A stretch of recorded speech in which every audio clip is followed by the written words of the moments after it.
Good. Alright. My name is Nike Vincent, and my video presentation is on the laws of thermodynamics. So first off, let's get the driving the video ID. I know, very bad headache. Okay. Right. So first off, you have to learn what is thermodynamics. So, in a brief nutshell, thermodynamics is a branch of physics that has to do with heat and temperature as it relates to energy and work. That is also included in engineering and physical science as well. So, now we get down to the main point. So, the first two laws of thermodynamics were discovered by Ralph and William Thomas, better known as Calvin. The third law was discovered by Walter Ness. So the first two laws were discovered at the exact same time. So they were discovered in the 1850s. The third law was when Ralph discovered it. There's not a clear set time of when he discovered it, but it's more adamant between the 1930s and 40s where it would first regain prominence. So the first law, when we come to a brief explanation, a brief history of it, the first law is basically a version of the law of conservation of energy.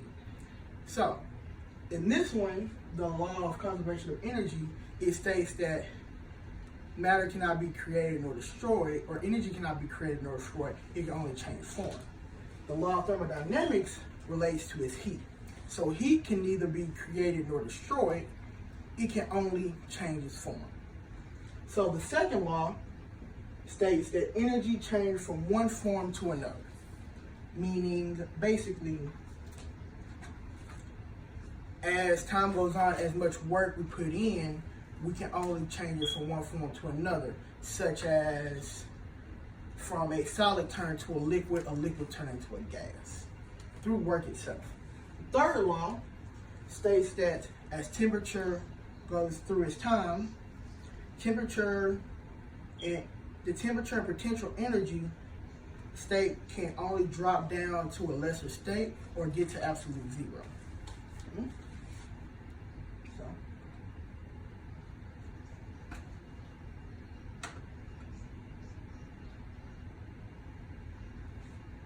So, the current developments of how we use it today. As of right now, the current development is only as what we know.